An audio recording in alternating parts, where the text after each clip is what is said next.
Oh, mama, it's the way that you care. The little things you show, you're always there in the darkest moments. With you, I had no fear.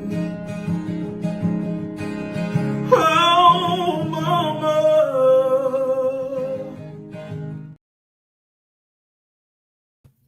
Hey, everybody, it is Straight Talk Food for the Soul. I am your host, Minister Claudia Hutchinson, and we have a former guest coming on tonight. And our topic tonight is going to be, can you court more than one person at a time? And he has his full comments about it. And we're going to talk about it tonight. But we're going to ask Marcus to come up onto the stage. Hello, Marcus. How are you? Hi, how are you? Happy to be here. Thank you for having me. I'm glad for you to come back. I'm glad for you to come back. Marcus, we're going to ask you to pray us in and we're going to get started tonight. Absolutely. Absolutely. No problem. Father God, we thank you for this time. We thank you for bringing us here together in this incredible space, this humbling space.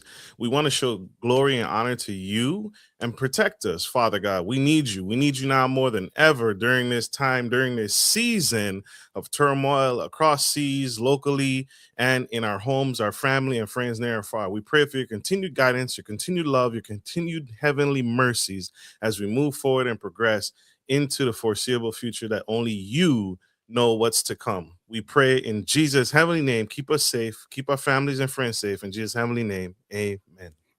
Amen, amen, amen. And I asked Marcus to come on tonight because normally he's like on my side. But I was on a podcast not too long ago about my book. And something came up during the podcast, and the podcast is Janelle Villiers' podcast. And she happens to be my author coach. And she was talking to me when we were talking. She said, well, the podcast went well and was a lot of chatter about it. And this man kind of came for you a little bit in the comments. And I was like, really? And then when she started talking, I said, that's my friend. And I was like, who? And she said, Gentleman Podcast. I said, can't be. I said, let me call Marcus. Let me text him and let him come on Straight Talk Food for the Soul. And let's talk about what he saw, what he heard, what he was thinking, because he knows me pretty well. What he was thinking when he heard me on the podcast. So I want first, Marcus, to introduce yourself, tell them your podcast, where they can find you on social media, and then we're going to get started. Absolutely. So my name is Marcus Norman. I can be found on all social platforms by my name or my podcast that the incredible Miss Hutchinson alluded to is Gentleman Style Podcast, God, Family, Finance, Self. And so my podcast is a podcast that helps men and women do better. And it provides, and I interview guests similar to this that um, bring a sense of and talk about the things that we need, you and I and we need to do better in this world. And so that's the heart and the breadth and nature of my podcast. So thank you for allowing me the opportunity to share. Yes, sir. So tell me why you think you can. We just gonna jump straight here. You know, I'm just real straightforward, and you are too. We ain't even gonna mess around. Why can't you court two people at the same time, sir? Uh so great question. So courting multiple people has numerous disadvantages that we oftentimes ignore. And when I used to court and when I used to date, I did not do it. And for a long time, I realized early on in my early years that it was not advantageous in many ways to date multiple people at the same time.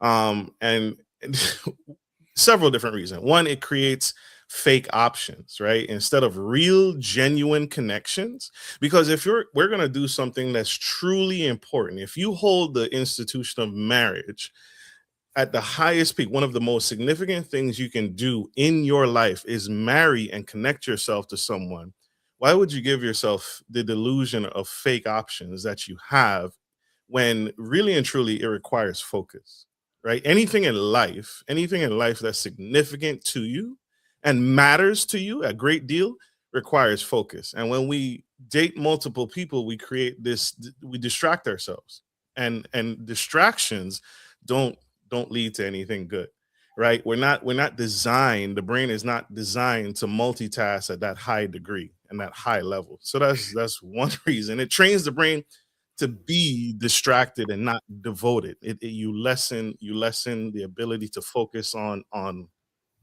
one individual, because that's what marriage requires, right? And if you and you develop we're creatures of habit. That's another thing, right? What you do consistently over and over again becomes a habit. And so I did not want to practice something I'm not going to do in marriage. And I think a lot of us struggle with that. And you hear about it when people go into marriage, but they can't cut this person off, or they still engaging with their exes. If you believe in a monogamous marriage, why would you develop that muscle? Why would you develop the habit of dating multiple people when the goal is one individual? That makes no sense. So I don't want to practice that muscle. I don't want to encourage that muscle. I don't want to strengthen that muscle of dating multiple people at the same time. COVID-19 taught us a valuable lesson. A lot of people had weakened immune systems. And so a lot of people, I've heard in I've made this comment throughout my entire podcast, and I've never changed because no one has ever been able to convince me otherwise. Um, COVID-19 revealed to a lot of us that we have weakened immune systems. And so, in the dating realm, even if you're not intimate or sexual, right, why would you want to compromise your immune system by touching, by connecting to someone that you don't know? If you like know you, you are a stranger to me. I can't tell you how many times I've gone to the public restroom and the men leave those restrooms and don't wash their hands. They're defecating and they're urinating and they're touching all the things. And then they go out to dinner with Miss Claudette and they rub on her and they touch on her. Yeah. Why would you connect yourself to and expose your immune system to multiple partners in that way when COVID-19 showed us that most of us have compromised immune system? So over and over again, it is not advantageous. And let me speak to the men. It is not financially wise to date multiple women, right? It is not a sign of wisdom, right? You're not conveying the wisdom of Solomon when you spend. Who bears the financial responsibility in courtship? Miss Claudette. Supposed to be the man. Supposed to be. Supposed to be. So, as a steward of God's money and God's kingdom, is it wise to spend money on date after date after date after date?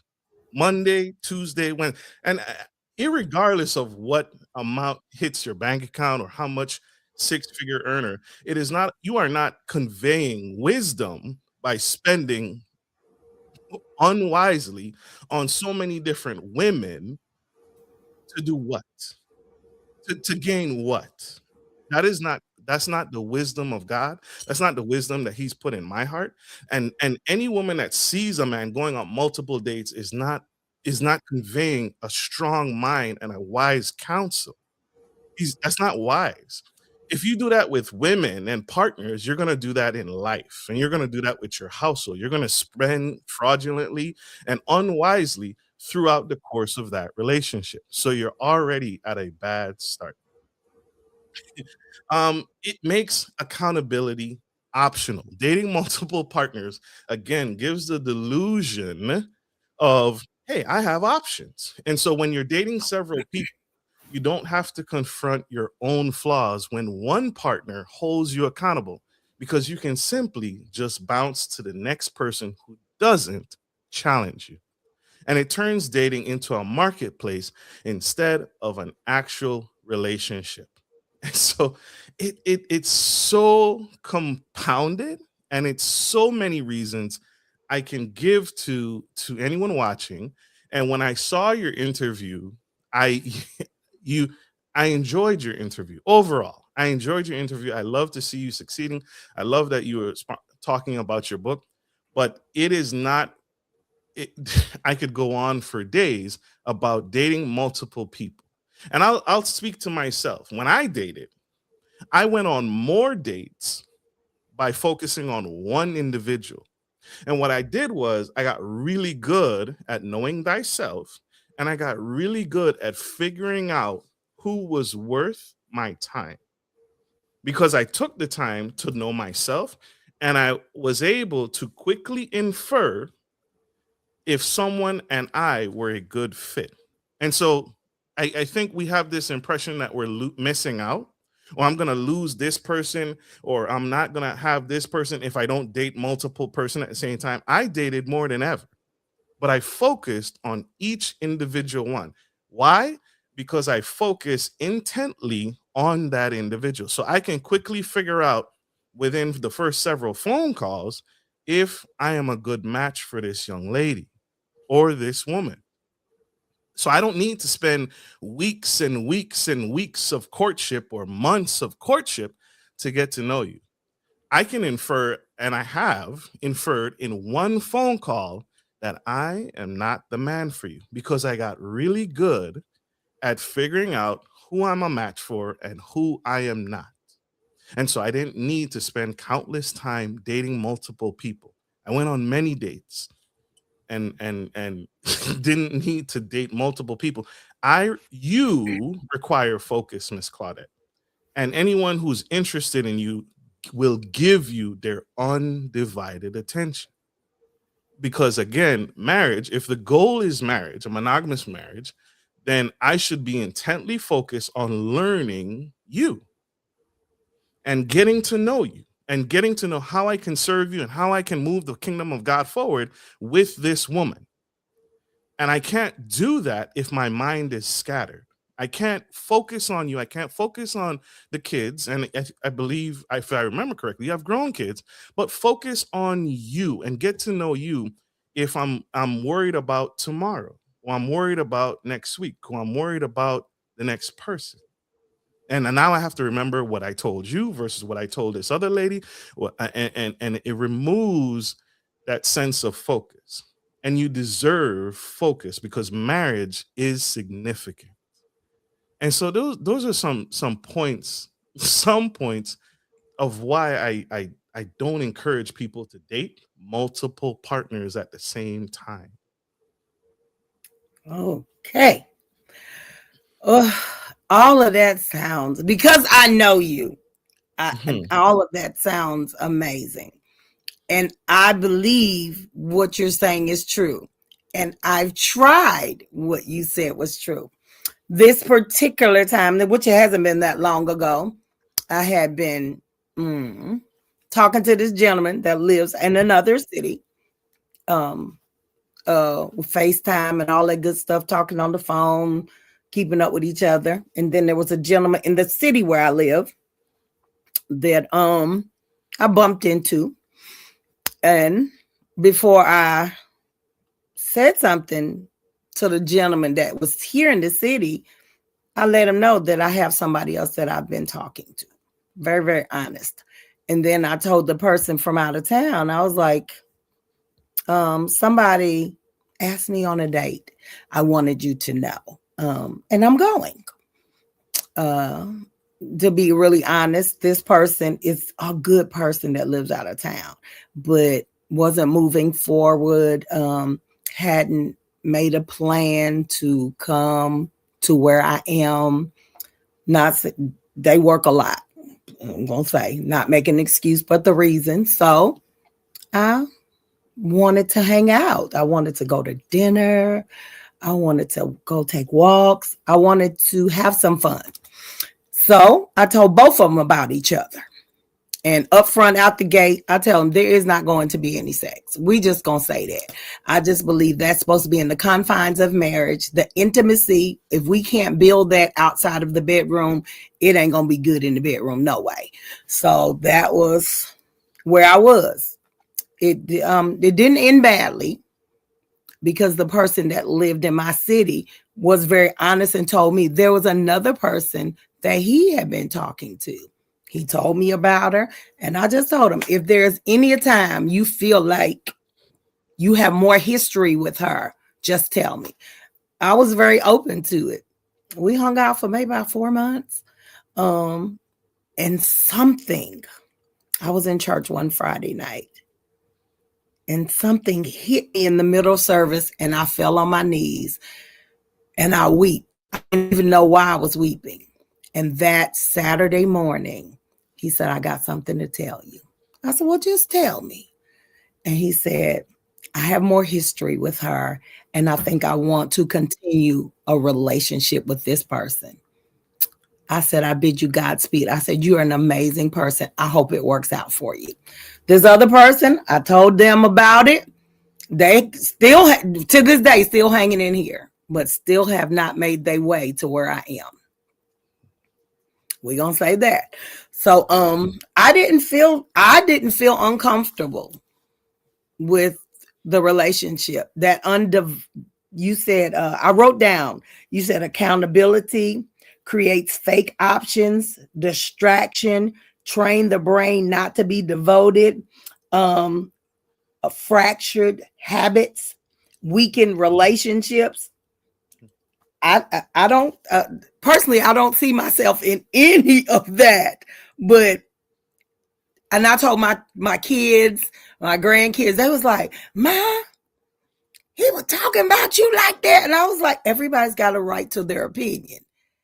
And they was like, Mom, I was like, look, Marcus is my friend, and I don't think he meant any harm towards me. I don't think he meant it that way. I know you didn't, but it's, it's hard to convince somebody about your mama. So, but, and I was like, well, we're going to have a conversation. We're going to talk it out. Everything sounds really, really good. So I was looking up right before you got on courting. And it says courting is a formal, intentional process of focusing on marriage, while dating is a casual, open-ended way to get to know a potential partner. So when I read that, the word courting, should have never used, because courting is a formal intention, a process of marriage. Neither one of them had an intention of marrying me. So this was me going to dinner, hanging out with a friend. There was no marriage in that. Am I waiting for my husband? Yes, I am. And my husband probably will see this. He will know this. And he's going to know me before I see him in the room, because I'm everywhere. So tell me what you're thinking about what I've said, Marcus. Well, have you, the gentleman who was in a different state, you said city? Different city, yes. Okay, so same state, different city. No, one lived in the city where I could literally, he was 5 minutes from my house. Okay. The other gentleman lives in Nashville. How far is that? For me, it's about 4 or 5 hours. 4 or 5 hours. Would you consider that a long distance relationship? No, because it's just a plane ride for me. Is that convenient for you to see this person? If you wanted to see them right now, could you at the end of this podcast, could you see them? No. Okay, that's not convenient, right? That's not. Okay, I would consider that a long distance relationship. Anything outside of 2 hours is a long distance relationship. Okay. Have you had long distance relationships in the past before this gentleman? Yes, only I had 2. One that lasted 4.5 years, and one lasted 9 months. Did they end in marriage? You see, I'm sitting there good now. Right. Right. So again, right, knowing what you know and conveying the wisdom of God and having that experience, why waste the time with someone who's not convenient to reach out to? Why would you waste your time knowing with that experience that a long distance relationship does not work for what your goals are? You wasted that man's time. You wasted, more importantly, yours. Because you didn't need to really engage with him, knowing it wasn't convenient because you've had and went through long distance relationships. That is where wisdom comes in.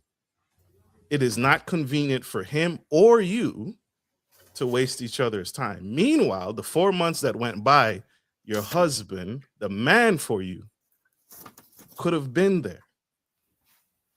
So you wasted this man's time, wasted your time waiting for him to make a move, which he never did. No, and he has then not. and then the gentleman who was closer to you built a foundation with someone else and ultimately led you to where you are today with no one and still back where you started.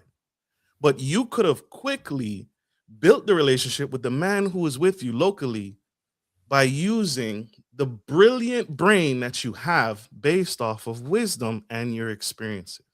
You did not need to entertain the man who was 4 hours away. You could have focused and given your energy and focus to the man that was closer to you. Now, I don't know everything else about him, but just that one window is now gone, and it cost you 4 months of time. And time is what we can't get back more of. And so again, this is what I did when I dated. I can quickly identify, I am not the man for you. You are too far. It's not convenient for you. Are you a millionaire? Are you rich? Okay, it's not easy for you to get to me. I'll see you on the flip side. I'm going to move forward with what's readily available to me and what's in closer proximity to me, because this is what I can do at this juncture in my life. And so this is the dating, right? So when you mentioned the definition of dating, that's dating. I didn't have to waste this person's time. Too many of us go through that same experience, wasting time dating someone. You didn't need to spend the time. We when again, when we look at marriage, is the goal for me. That was a goal for me. That's a goal for you, and I hope that's a goal for your audience and your kids. If I'm going to put marriage as the pedestal and the goal in my life, I need to make it important. I need to make it so important that I am deadly focused on achieving that goal. When a professional athlete goes to the Super Bowl, that's their focus. That's what they train all year. That's what they spend millions of dollars on for personal trainers, coaches, nutritionists, all these things, because they've made it important. They hire professional. Michael Jordan was not the best because he was not just naturally good, but he hired professionals and surrounded himself to get to that goal because he made it important. So we need to treat in an analogy, we need to treat marriage, if that's what we believe, that level of importance. When you lose the Super Bowl, what do? Many of us do the wrong thing. We celebrate losing.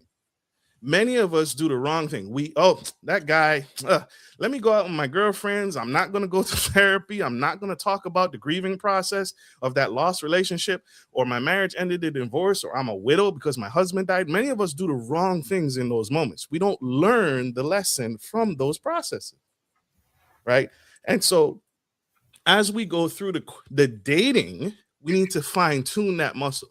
So when a professional athlete loses the Super Bowl, when they lose the NBA finals, what do they do next season? They sharpen themselves. They don't go to Mexico and Jamaica on a raft somewhere. They don't go to Cancun, Mexico and hook up with a stranger. They learn the lesson, right? They go back, they watch the tapes, they replay, they learn from their mistakes, and they improve. So the next go around, the next time they're up for that Super Bowl, they're better and they're sharper, and they don't waste time with people who are 4 hours away because they learned from last season. And that's what needs to happen in dating. That's what we're not doing. We're repeating the same things over and over again, expecting different results. So that's my thoughts. Okay. So what you're saying, and I want to make sure, because these 3 friendships, well, the first one was a full-blown relationship. I'm going to be honest. We knew each other for 30 years. We dated for 4.5. There was some trauma that they weren't able to get over. And I had to let the relationship go. Even though I loved the person, the worst thing for me would have been 4.5 years and 1 more day. And it didn't lead to where, so I had the strength to walk away. The bad part is one of my best friends, and now we're not best friends anymore after almost 40 years. It just, day one, to bring content, I told him that if this wasn't going to lead to marriage, we shouldn't date. Because the very thing that I was fearful of is that if it didn't work, the relationship, I don't have that best friend. I can't pick up and be like, look, this is what happened. I no longer have that access to him, and he definitely doesn't have that access to me. The second person asked me to marry him, but I found out they had other people in another city. Well, let's bring content. He had other women in the city while dating and courting you. Yeah, I don't believe he was. I think I was a good distraction for him because he was dating his wife. I found that out. It was his wife. One of the women he was dating was his wife that he was separated from. I'm sorry. Oh, I'm sorry. Therapy. I'm sorry. Right. I'm sorry for all of that. One of the unfortunate downsides to dating multiple people as well is it leaves a terrible aftertaste. Because again, if you're polyamory, polyamorous, any of those things, then this doesn't apply to you. But if the goal is one person, one man, one wife, one woman, one man, if the goal is that, you leave a terrible aftermath because at the end of the day, at the end of dating multiple partners, you only get to choose one. And so what do you create after you choose the one? You've now scarred 4 lives, right? You've now left heartbroken other individuals in the wake of you dating multiple people.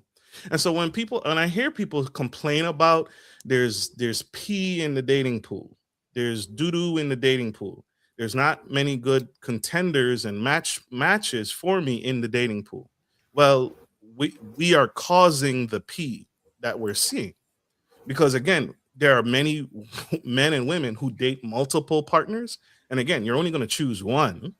And so what happens to the other 3 lives that you've now impacted, that you've now touched, that you've now graced with your experience and your presence and resources and time? Well, they now have to re-enter the dating pool, more than likely jaded, hurt, feeling a lost connection, and they now have to re-enter the dating pool. So what is the likelihood of those matches going back into the dating pool and being open and being as forthcoming as before? You knew this person your whole life, and now you have to re-enter the dating pool with that experience, and now you're wiser and sharper. And now the next man, who you may have been a little bit more forthcoming with, because of that past experience, you now might hold something back because of that experience. And so I didn't, and that's the problem. People say I'm too forthcoming. And let's to context. The 4.5-year relationship, he was the only person. The 8-month relationship, he was the only person. These were I wasn't the last 2 gentlemen. I was collecting data on, those two were at the exact same time. Right. Those two gentlemen, you weren't as forthcoming as you were with him. I was. Right? Yeah. You were open with the gentleman that you knew for a long time, just as much open with those other two gentlemen? Yeah. Mm-hmm. I can't help being who I am. With me, what you see is what you get. I can't hide anything. I'm just really, really honest that way. A lot of times my kids and my covenant sister and my friends say you're too open, but I can't be nobody else but me. Mm-hmm. That's the way I move. If I like you, I like you. And I'm not telling you I like you for you to say you like me. I tell you that because if it resonates in my spirit, I say it and I move on with my day. I'm not a person that has to, like with your fiance. I don't know who said I love you first, but the person I was with for 4 years, I said, I love you first. And he was like, what am I supposed to say? You're not supposed to say anything. I just felt it. And I just wanted you to know. Months later, he felt it. He treated me that way. Finally, he vocalized it, but I already knew by the way he handled me, the way he handled my children. If anything happened to me, if my car broke down, I could look on my Cash App. It's $1,000. Go fix your car. I knew he loved me. It just, he needed to vocalize it. I'm like that with everybody that I am in the walk in my life, in my circle.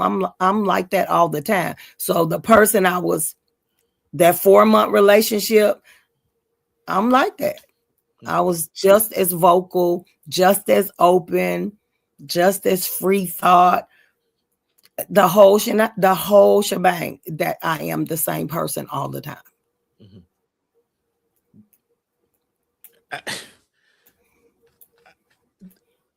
I hear you. To that degree, I only have examples. If I have cancer, if I have a disease or a condition, I'm dating multiple people, I am, again, this is why it's crucial and paramount to get better at pinpointing who's a quality match. If I'm dating 4 women, not all 4 women are not going to know about my condition or whatever, which is why I got really good at courtship. I don't have a condition. I'm using examples and emotions to convey a thought. We need to get really good at picking who's right for us, so that way I can be open with my one person and not 4 people. Because again, now there's 4 people out there who know a lot about me for no reason, because they didn't need to know. The out of towner who lives 4 hours away did not need to know that I have this condition, this medical condition. And if I was better at this pinpointing that out early on and not wasting my time, I would have realized early on, I don't even need to go that far. I don't need to tell them that.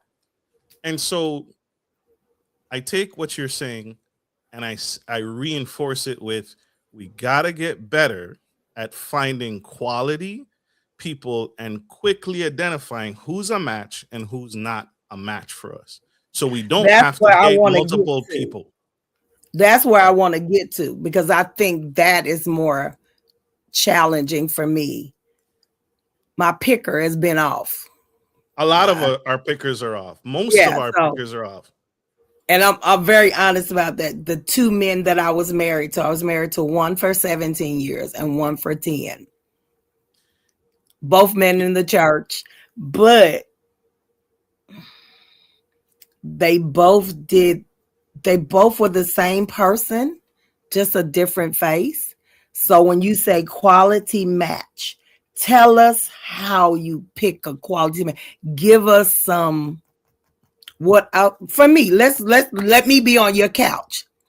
How do I, as the mom, the grandma, the author, the preacher, the podcaster, the speaker, but the lady, all of those, all those things, how does Claudette make a quality match? So it goes back to what I said. Great question. It goes back to what I said. Know thyself. So you know you are all these things and then some. You have to get good at figuring out what qualities you want your partner to exude in that courtship. And just like you, I have a lot of things that I'm doing, a lot of goals and aspirations, and my hands are everywhere. I see the incredible photo of you in the backdrop and the background. You have to, one, figure out what qualities actually matter. For example, does it matter that the person you're with have the same accolades as you? For me, it doesn't. Right? Just because I'm a podcaster, just because I'm a business owner, just because I'm in the church, does my partner have to have those same qualities? And what you have to distinguish with is what is of value to you. I'll give you an example for me and what I saw growing up. Some of us use education as a benchmark for a quality match. I have learned in my years of experience, education or degrees or certifications don't matter when it comes to matchmaking with me. I am looking for someone who's going to push my wheelchair if I am sick. And so that doesn't require a degree, it doesn't require a certification, it doesn't require a PhD. But there are some people who require that in match. I only want to date someone who's as highly educated as me. Is that a real match for you? Right? So when you mention author, podcaster, does the person for you have to have those things in order to be a match for you? Or are you more concerned about the heart of the individual? Do they support your podcast? When you go out to share the book and does he have the book in his trunk and he's handing it out everywhere? Which one is of more value? Does he have to be an author as well? Or does he just have to uplift you and support yours? Which one is of more value to you? The heart. The heart. Many of us don't think to that level. So when you mention those things, recognize that's what Claudette is put on this earth to do. But my partner doesn't have to do all of those same things in finding that quality match. Does that help give some contents? Your calling may not be your partner's calling. But does he support you? Does he uplift you? Prime example, would you date me if I sold drugs? No. You can quickly infer that is a dismatch right off of the gate, right? You know that within your heart's heart because that's not where you're heading, right? Right. You have to be that good. And it takes practice. It's not going to happen overnight. It's not going to happen tomorrow. But you have to get to that level when someone expresses interest in you. A man walks up to you and he says, I'm a man of God. I'm an author. I'm a this. I'm a that. What is in your heart, sir? What are you doing? Where are you going in this world, in this kingdom that we both coexist in? What are you doing? You have to get that good to that point where you can quickly say, sir, I am not a match for you. Right out the gate. Right out the gate. And it takes time. But knowing thyself, and once you know thyself, know what complements you and what your partner needs to have or should have that supports you or uplifts you, and what really matters to you. Does he love your kids? Does he he loves you, but does he love your kids? Does he love the aspirations of your heart? Is he supportive in that way? I don't care if you can cash at me $1,000. It's nice that you can do that. But would you lend me your car if I had a meeting to go to, if I had a showcase to go to, if you were doing your TED Talk and you or him didn't have the money? How would you help me in that? Because money comes and goes. Money is materialistic. Money will be here today and it'll be gone tomorrow. what is the nature of that person? Will you drive 4 hours to lend me your car so I can do my TED talk at this speaking engagement? That speaks to the heart of person. Any idiot can give you money. Any man can give you money. That doesn't mean he loves you.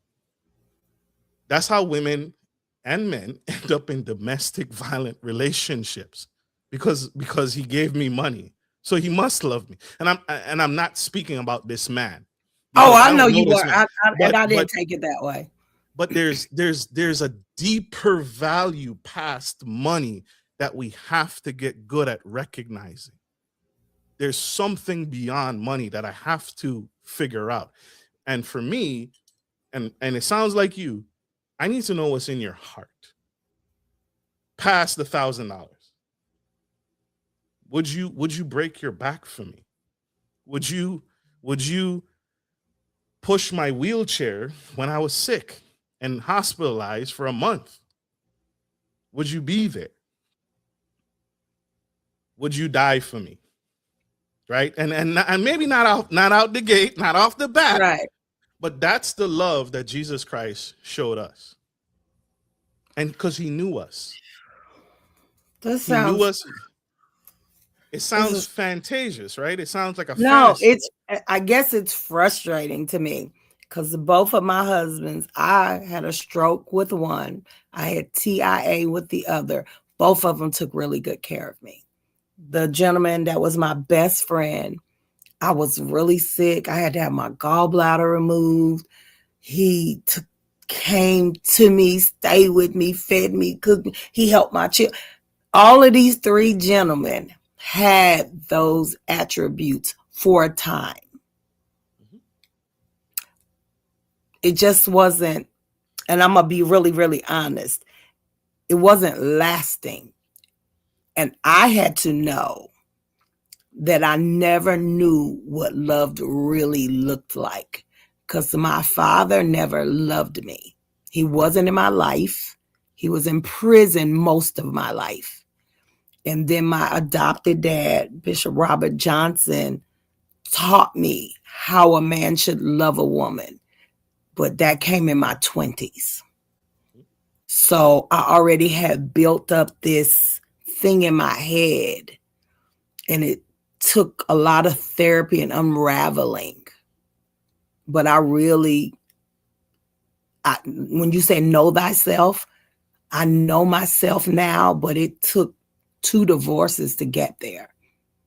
And I'm praying that every woman I come in contact with, or man, that they don't have to walk the walk I walked to figure it out.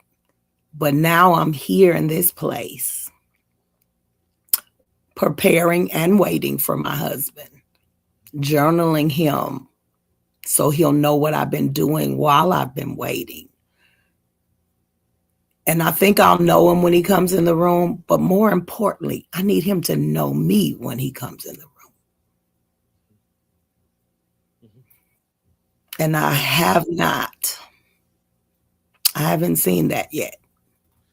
When you say it was not lasting, when they took care of you, so they would take care of you and then it would stop or it would fade? They took care of me. No, they took care of me during all the illness and all the bumps, but the marriages didn't last because they got distracted by something else or someone else.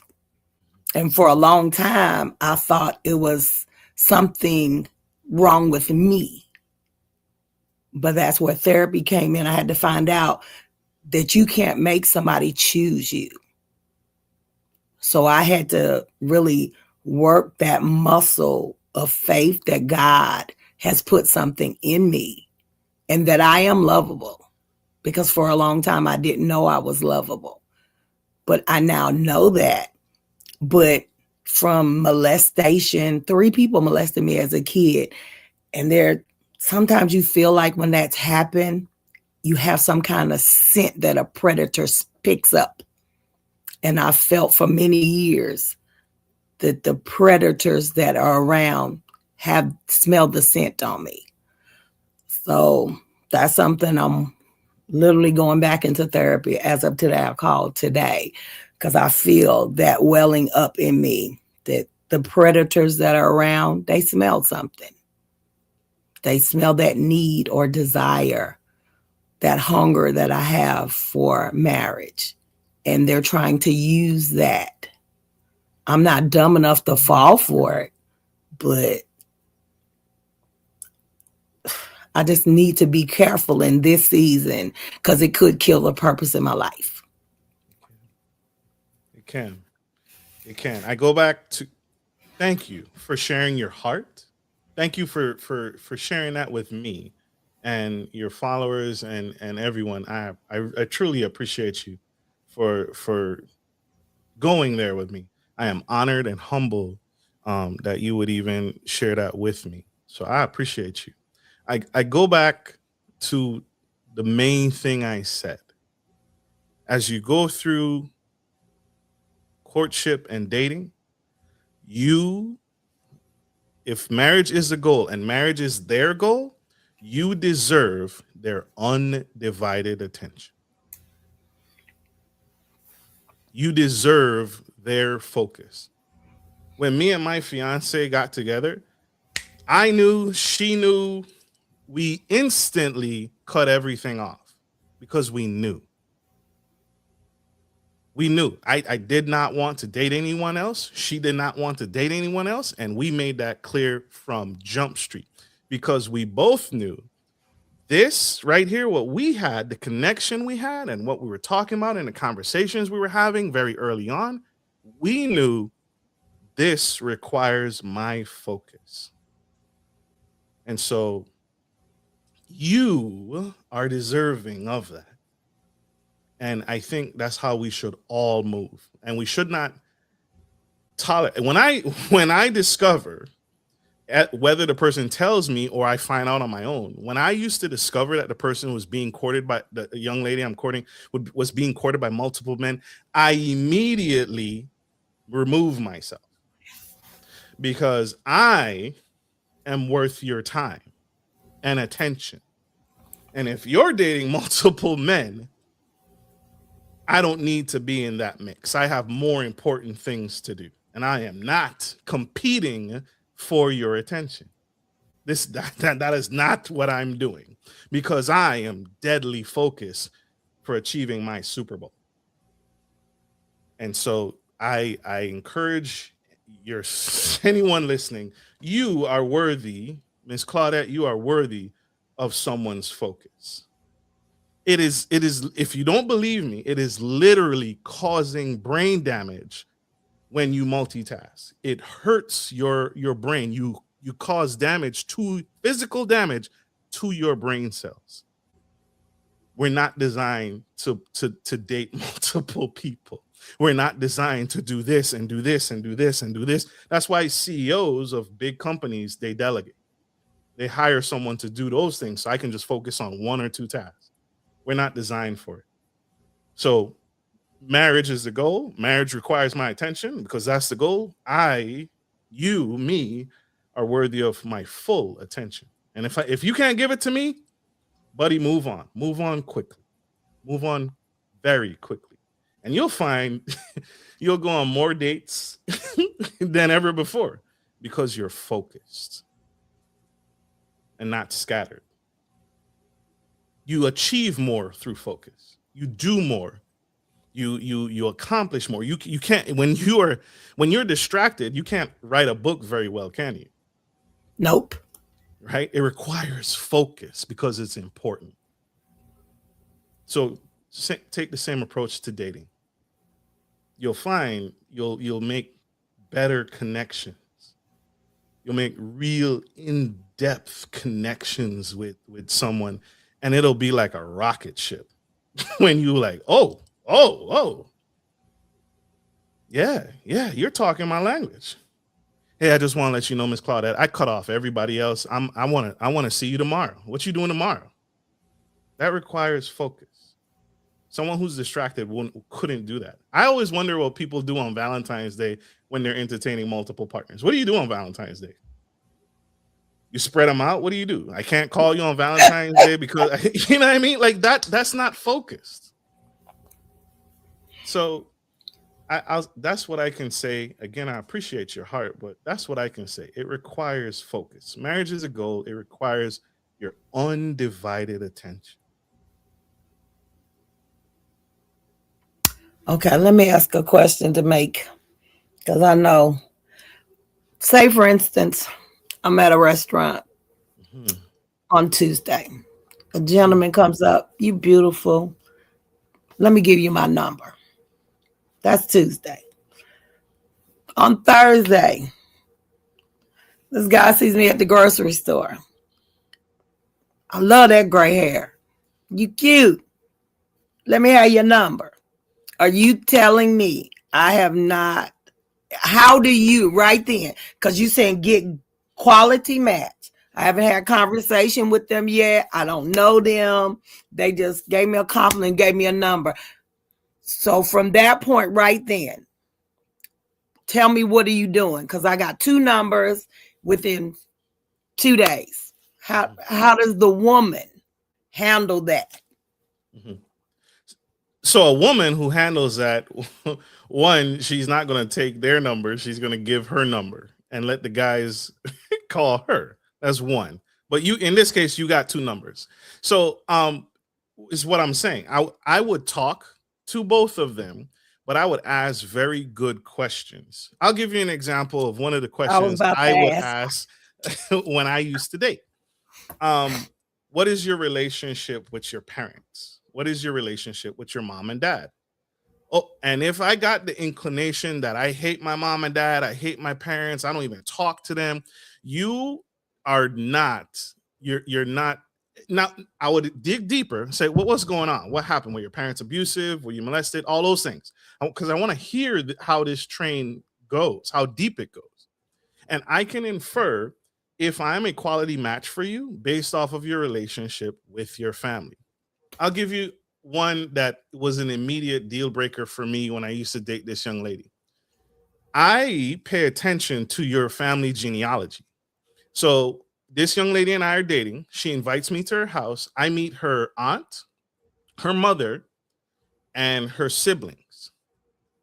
Um, Great grandma dropped dead at the age of 50. Nobody knows why. Grandpa suffered dementia in his 60s.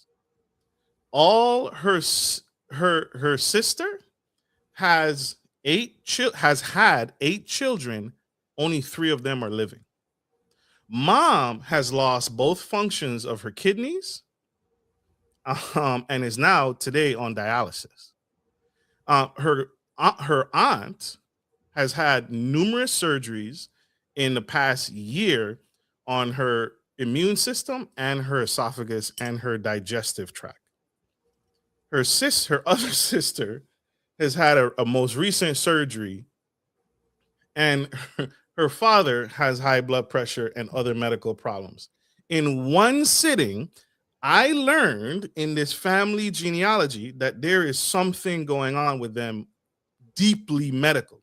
And for me, as a man who wants to have legacy and build a future, that is not a good match for me. I'm not saying she's not a good match for anyone. She's not a good match for me because my job, one of my responsibility as a man, is I need to who wants offspring is to ensure that my offspring has the healthiest and most possible chance of success and as close to healthy as possible.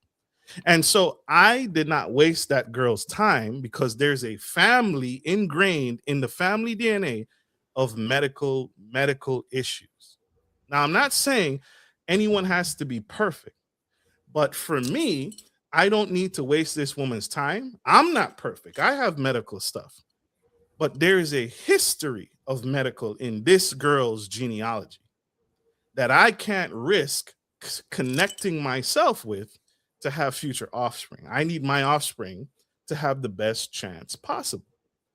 And so, in that instance, because I went to dinner with her family, I was able to quickly infer that I am not good match for you. I'm not a good match. There are numerous other things.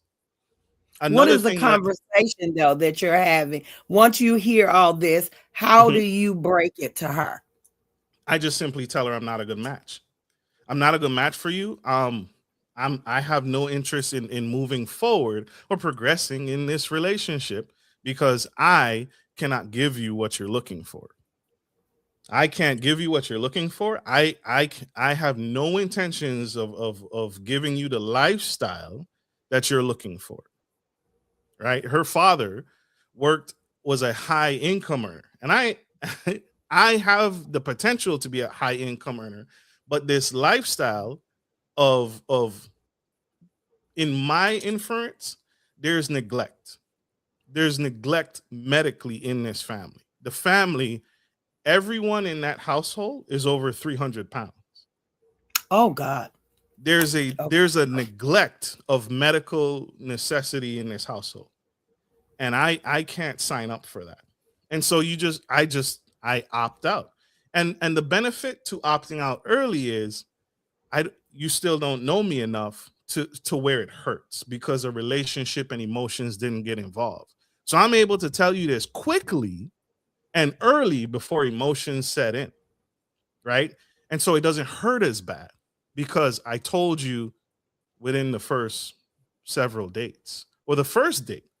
I can have a phone call with you and know I'm not a good match for you based off of the conversation of that phone call. I was talking to a lady and she told me, "Yeah, I'm doing laundry. I'll see you tonight. I just have to throw my clothes in the washer and dryer." And I said to her, I said, "Wait a minute. You do this? You do this every day? You wash a bunch of clothes every day?" She's like, "No, I just wash one t-shirt and one jeans every day." She like, "Yeah, I throw whatever I'm going to wear that day, I throw it in the washer, I throw it in the dryer." I said, "Do me a favor. Go on your counter and grab the electric bill and tell me what the number is on that electric bill." And she said, "It's $800 a month. That's their monthly electric bill. $800." So Because she's just wasteful, and you know you're not in for that because she's wasteful. I do not need to waste my time with you. I do not need to court you. I do not need to go. I do not need to pass go. I do not need to collect $200. This person who's used to this is, again, we're creatures of habit. She's built a 20 plus years of this habit of doing one piece of laundry every single day. I am not going to break that habit in marriage. I'm not going to break that habit with connecting to her and I'm going to magically do. We can't change people. We got to stop doing this. So I do not need to waste her time or my time in dating. And that's one conversation. I learned this by listening and having, and a podcast helps. I ask really good questions because I've been podcasting. You've been podcasting, so you ask really intelligent questions. I do the same thing in dating. I must not be asking the right questions. And again, that predator smell. Let me ask this. I'm gonna ask a question. I met a gentleman. We were just talking back and forth, and I asked him about his family. That was a good question. But he had just had a nephew to kill himself. Right on the brink of us starting to have a conversation. We had exchanged numbers. He already made his attention known day one, what he was looking for. I was like, cool. But when that happened, he disappeared. And I'm the type of person, you disappear, I'm not calling you. I didn't call. I mean, I didn't know what had happened to your family. And all of a sudden he said, well, you didn't call or anything. I was like, okay. You disappeared. I'm figuring that was your choice. And he said, well, I'm responsible for what happened. I'm taking accountability for my behavior. This is what happened. And he said, what I'm telling you now, I could have told you 3 days ago. I said, okay. I said, I appreciate you calling for saying that. And I'm open now that you've taken accountability for your baby. I'm open to hear what you have to say. He not turn around 2 weeks later and disappear again. Did the same thing. Yep. That's like, to me, I'm like, don't call my phone. We ain't got nothing else to talk about. And my thing is, and people say people say I got tunnel vision. If you do that and we're in the beginning stage, what if something happens with one of my kids? So you're going to disappear when I need you the most. Absolutely. That's where my brain goes. Absolutely. So I automatically wrote him off. And one of my girls was like, just like that. I was like, just like that. Because I just thought, and I never thought about when you said a quality match. I know that word now. But I was just like, I'm done. It's a wrap for me. But am I just getting rid of people? People like you just being people disposable to you. That's the word. I didn't think it was disposable. You didn't keep your word. I was very forgiving and I was very gracious. And then when I understood the depth of you helping your sister, of course I'm gonna be soft to that. But then 2 weeks later, you disappear again. When you call me, I don't have nothing else to say. And when he called me, I was like, That's all I said. When he was talking, He said, I guess you're done.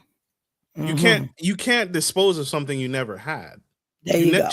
He never had you, right? That's why you do this early. People call it ghosting, right? That's a buzzword, ghosting. Yes, if that's what you want to call it, I ghost very early and very quickly because you don't know me and I don't know you. But the qualities and the habits that you're exuding is not a good match for me because in the event something happens to you, something happens to your kid, he's going to disappear. And he did it right in front of you. So you're not wrong. You're never wrong. And anyone that shames anyone for being selective and ending a courtship, that's what it is. But you can't be mad. You could never be mad at me. He could never hold a grudge against you because he doesn't know you, because you did it early, you did it quickly, and you moved on. And he, I'm sure, moved on because he has no data. He has no relationship. He has no kinship. He doesn't know you. So what's to be mad about? What are you mad at? A stranger? Good luck with that.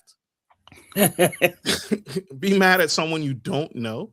Do it early, do it quickly, do it often.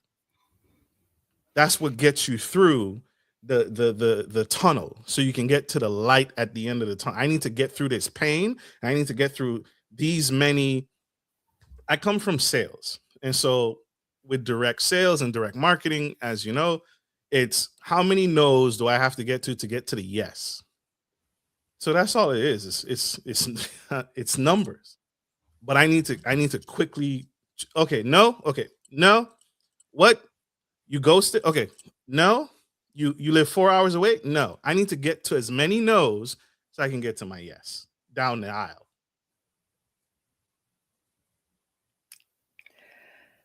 Ooh. I had to take a deep cleansing breath behind that. Because Marcus said something right before we popped on. I was congratulating him because I've been on the journey while he's been waiting, looking for this wife, and he's now found her. And I was congratulating him. And out of his mouth, immediately when I said congratulate, he said, you next.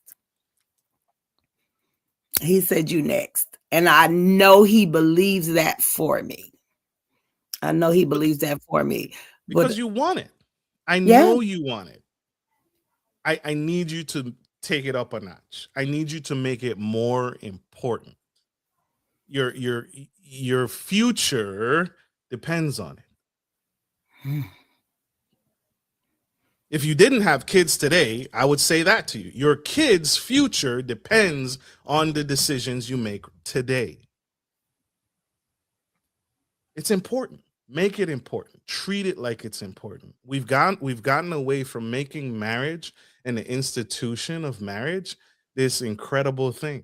We've shamed women for wanting to get married. We've made women feel uncomfortable. We've made them feel unprotected. We've made women feel unsafe. And now you have a growing population of women who don't even desire marriage anymore.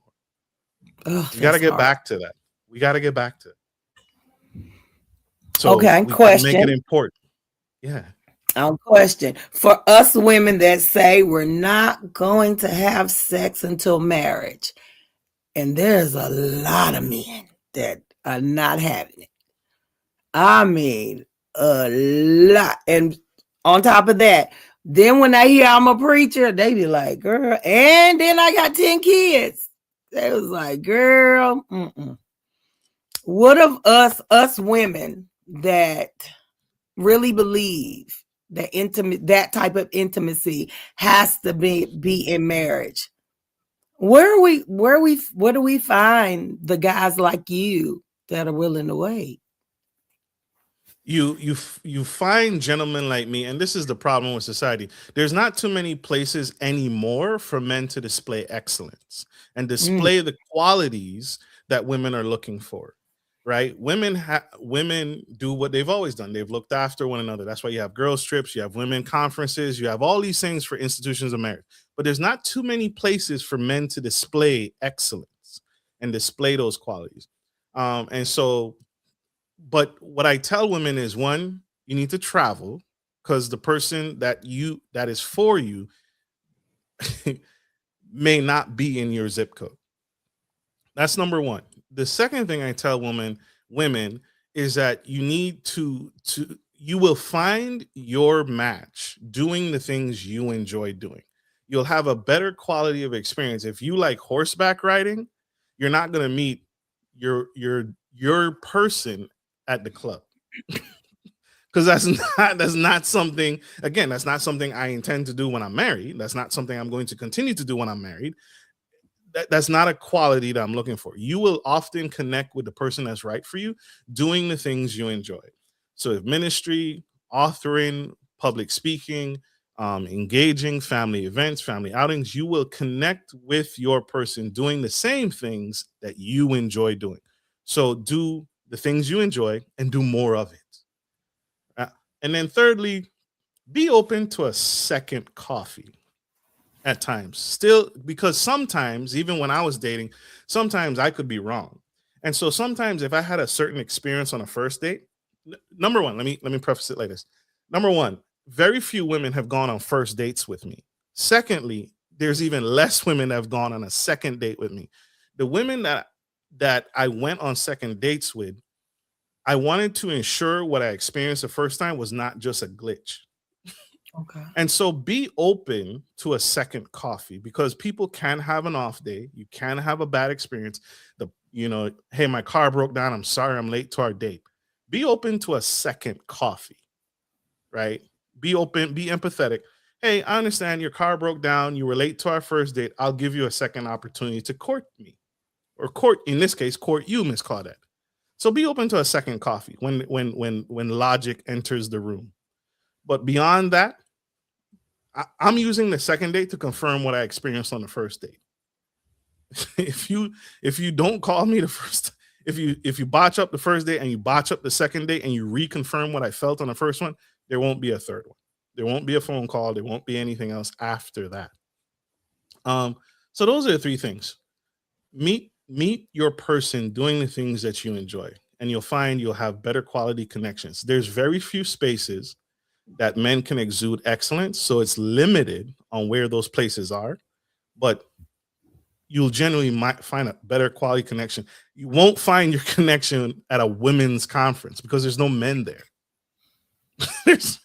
Right? You want to be in spaces that allow someone to find you and exude the qualities. So women who see the drummer or the leader he's handling the youth ministry, he's volunteering and handing out turkeys, that man is exuding excellence. He's exuding the qualities that stand out to you, and he's in the spaces that you're in. So if you're volunteering, the man that's for you is probably volunteering as well, right? On Thanksgiving, on Christmas, Kwanzaa, whatever you celebrate, right? He's doing the things that you enjoy.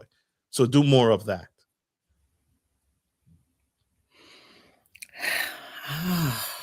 Okay, Mr. Marcus Norman. I'm be honest. I was going into this like, how dare he?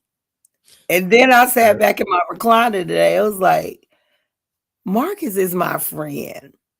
So it's got to be more to why he had this thought on the podcast. And then my daughter was like, that's the purpose for comments, Mama, for them to write them in there. Like, I don't know that. And I'm a podcast. So I appreciate you coming and saying everything you've said, being really honest, being vulnerable. Isn't that what you want for your daughter? For someone to make her important? Oh yeah. All 8 of them. Right. Yeah. So her watching this, that's young lady, make sure he makes you important. Because your mama is important. Your mom is important, right? Miss Claudette is worthy of focus and attention and all the things. The question is, but do we think we're worthy of the attention? So that's where you said you got to know thyself. Do we believe that we're worthy of the focus? Yes, we all are. We are created for connection. We are designed and put on this earth by our Heavenly Father for connection. And so if you don't believe me, look between your legs. We are designed to connect with someone, right? But by nature, so many things are running through my head. Slow down. You are of value, whether you launch rocket ships or you work at Walmart bagging groceries. You are worthy. You are of value, and that is evidence because you are still here every single day. And so by the nature of you being here, you're worthy. And continue to strive and continue to find the thing that you were put on this earth to do. And the person that's for you will add to that goal and add to that evidence of what God puts you on this earth to do, and make it plain and make it bold and make it loud. You're still here. You're still here. You woke up, you went through medically everything you've went through medically, and you're still here for a reason. So you have value. Well, y'all, and this was not supposed to be straight talk food for the soul. Now it's supposed to be Wives in Waiting, and you are the first man that I've ever brought on Wives in Waiting. And what Wives in Waiting is helping young ladies or any woman that comes out of a relationship that's broken to rebuild herself. And this is the type of conversation that we need every day to rebuild ourselves. So the whole point of this tonight wasn't, can you court more than one person at one time? The whole point was that you are worth it. You are worth the focus of one person. And accountability. You don't want to create fake options. You don't want to have distractions. You don't want your brain not to be devoted.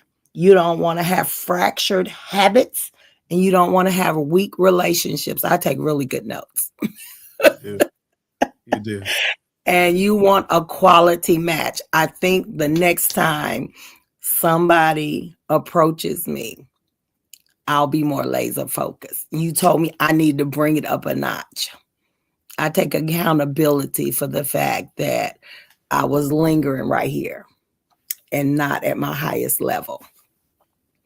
So this podcast, if it's for nobody else, these 6 years, we're 6 years in now. This has been for my growth. If not for nobody else, it's for me. to get me to where he wants me to be. So I thank you, Marcus, for coming tonight. Thank you, thank you, thank you. And now all my children can get off of you now because they was ready to come for you. They have questions. They have questions. I am open. I am public. I'm not in hiding. Let's have a conversation. The great philosophers of old discovered the stars and the universe and built pyramids through conversation. So anyone, just like Miss Claudette showed y'all, anyone that challenges and has a conversation, at the end of the day, Miss Claudette and I are still friends, right? I'm not mad at her. I still love her to death. She's a great person. And there was no animosity in me commenting. And two people can come together and still come out and learn from each other. So, young man, young ladies, again, let's have a conversation. Do what I did. Do what your mother did to me. Oh, I have some words for you. Okay, let's have a talk. I think after they see the podcast and hear your heart, I think it'll be a difference. They just was like, protective. Yeah, and from everybody. I mean, everybody, Marcus, from everybody. So they just really were protective of their mother, even against their own daddy. They be like, you my daddy, but you better leave my mom alone. So, so it's not just you, but I thank you for coming. You could be anywhere else on a Friday night, but you came to hang out with us. And you probably wanted to hang out with your fiance, but you came to talk to me. You came to talk to me, and I appreciate everything that you said tonight. I'm digesting still. I take really good notes. I'm digesting, and I am going to, the next time I have a conversation with the young lady in reference to this, I'll have my notes. We're going to make quality matches. And we know questions to ask. And we ain't going to ask, what's your favorite color? What's your favorite food? Those are not quality questions to ask your quality match. What is your dream? What's your dream? What's your passion? Those are questions to ask once you find out about their parents and you find out about their children and relationships. And if they don't have a dream and they don't have a vision and they don't have a goal, and if you're a woman, if he can't write out the vision and make it plain, he is not a quality match for you. No, I just talked to myself just then, didn't I? It was good. That was good. Hope we all heard it loud and clear. We did. I thank you, Marcus. I appreciate you. We're not going to say Straight Talk, y'all, even though it's on Straight Talk. This is Wives in Waiting, y'all. And if you want to find him, just inbox me. And we'll set up something to have some conversation because he's a very open gentleman. He's a very open guy. But he is off the market, ladies. I just won't say that openly. He is off the market. I love y'all. Y'all have an amazing weekend. Y'all have good service. Good night, everybody.